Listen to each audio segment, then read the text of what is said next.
এই সেই বিখ্যাত তাল গাছ। এই তাল গাছের গোড়ায় এসে অনেক পর্যটক এসে ছবি তোলে, ভিডিও করে। এইটাই সেই বিখ্যাত তাল গাছ। এই যে দেখেন, এই যে দেখেন, এই যে নারকেল বাগান বলে, কিন্তু এখানে দেখতেছি খেজুর বাগান। এই যে দেখুন, এখানে যা আছে সবই খেজুরের গাছ।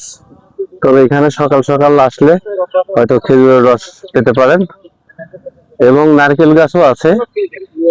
তবে সামনে হচ্ছে খেজুরের গাছ, তারপরে নারকেল বাগান। অবশ্য নারকেল বাগান যে রকম থাকার কথা সেরকম নেই, হয়তো 100 বা 200 নারকেল গাছ আছে, এর বেশি নাই, কিন্তু নাম দিয়েছে নারকেল বাগান। অবশ্যই এটা নারকেল বাগান বলা চলে, খারাপ না।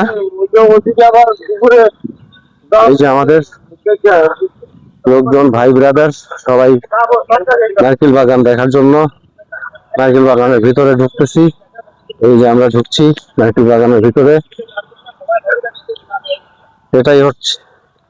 তবে এখানকার অনুভূতিটা দারুণ। এখানে শুধু নারকেল গাছ নয়, এখানে তাল গাছও আছে। ওই যে তাল গাছ, এই যে দেখুন, এই যে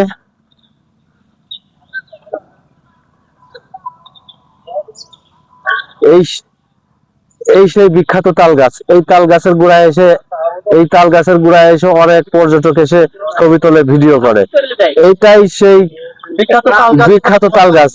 এই যে দেখেন, এই যে দেখেন, সবাই সবাই ভিডিও করতেছে এবং সবাই এই দেখেন ছবি তুলতেছে। বুঝতে পারছেন? দেখছেন, এই যে সেই বিখ্যাত তাল গাছ। এই তাল গাছের গোড়ায়, এবং আরেকজন এই যে মোবাইল হাতে করে রেডি হচ্ছে ছবি তোলার জন্য। তাল গাছ আমাদের বাড়িতেও 100টার মতো, 180, কিন্তু থাকলেও এটা হচ্ছে বিখ্যাত তাল গাছ। করছে ওই দিক দিয়ে এটা দেখার মতো। ওকে ওকে।